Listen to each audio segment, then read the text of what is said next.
Assalamualaikum warahmatullahi wabarakatuh. Perkenalkan, saya Fadila Oktavia dari Manajemen Pemasaran dengan NIM C0B023009. Di sini saya akan mempresentasikan tentang analisis risiko Dunkin Donuts. Baik, yang pertama itu kita mencari tahu apa itu latar belakang dari Dunkin Donuts. Ini adalah perusahaan multinasional yang bergerak di bidang makanan dan minuman, khususnya donat dan kopi. Nah, dengan konsep penyajian cepat dan fokus pada produk donat, kopi, serta minuman lainnya, Dunkin Donuts ini berhasil menjadi salah satu merek terkenal di industri makanan seperti tadi. Nah, untuk identifikasi risikonya, pertama itu ada risiko pasar. Yang pertama itu perubahan preferensi konsumen terhadap makanan sehat. Terus itu ada persaingan ketat dengan merek kopi dan makanan cepat saji lainnya. Yang terakhir itu ketergantungan pada lokasi strategis untuk menarik pelanggan. Selanjutnya ada risiko operasional. Ini yang pertama itu ada ketergantungan pada rantai pasokan bahan baku seperti gula, kopi, dan tepung yang stabil. Nah, terus itu ada ketidakkonsistenan kualitas produk di berbagai cabang. Terus itu terakhir ada tingginya turnover karyawan dan di industri layanan makanan. Selanjutnya itu risiko keuangan. Nah, untuk risiko keuangan itu ada fakultasi nilai tukar mata uang yang mempengaruhi operasi internasional. Terus itu ada kenaikan harga bahan baku akibat faktor ekonomi global dan ada kenaikan biaya operasional seperti gaji, listrik, dan sewa lokasi.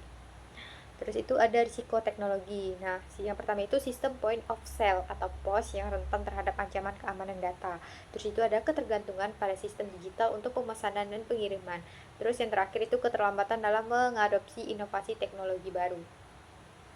Terakhir itu resiko hukum dan regulasi. Nah, untuk resiko hukum dan regulasi ini pertama ada kepatuhan terhadap peraturan keamanan pangan dan standar kualitas, terus ada perubahan kebijakan pemerintah misalnya pajak gula, dan risiko hak cipta dan merek dagang yang berpotensi mengarah ke litigasi. Nah, untuk evaluasi risiko kita bisa lihat di tabel ini. Risiko dengan tingkat tampak tinggi dan kemungkinan terjadi tinggi perlu mendapat perhatian dan strategi mitigasi yang lebih intensif seperti risiko kualitas produk, persaingan, dan kepuasan pelanggan.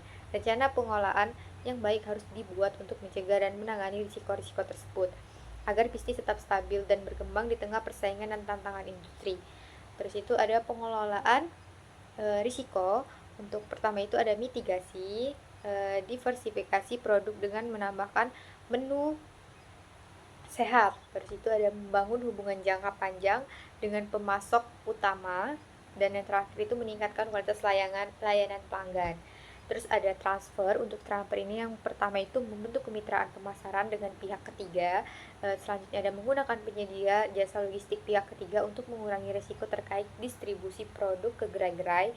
Dan yang terakhir itu bekerja sama dengan vendor teknologi atau perusahaan keamanan siber untuk mengamankan sistem POS dan mengelola risiko pelanggaran data. Baik, yang ketiga itu ada penerimaan. Untuk penerimaan ini kita menyiapkan dana cadangan operasional untuk menutup biaya tambahan yang diakibatkan oleh kenaikan harga bahan baku atau fluktuasi nilai tukar yang signifikan. Nah, untuk rencana kontingennya, jika terjadi penurunan tajam dalam penjualan akibat terhadap tren makanan sehat, segera kita meluncurkan promosi produk baru yang sehat atau melakukan kampanye pemasaran untuk memperkenalkan varian produk sehat. Terus itu jika harga bahan baku naik atau fluktuasi nilai tukar yang signifikan, kita segera menyiapkan dana cadangan operasional untuk menutup biaya tambahan. Untuk kesimpulannya, sebagai perusahaan global, Dunkin Donuts menghadapi berbagai tantangan dan risiko yang kompleks baik dari sisi operasional, finansial, persaingan maupun reputasi. Melalui identifikasi dan pengelolaan risiko yang efektif, perusahaan dapat menjaga kestabilan dan pertumbuhan bisnisnya. Strategi yang fleksibel, adaptif, serta berorientasi pada kepuasan pelanggan dan kepatuhan terhadap regulasi merupakan kunci bagi Dunkin Donuts untuk mempertahankan posisinya di industri makanan dan minuman global. Baik, sekian presentasi dari saya. Maaf jika ada salah kata. Saya ucapkan wassalamualaikum warahmatullahi wabarakatuh.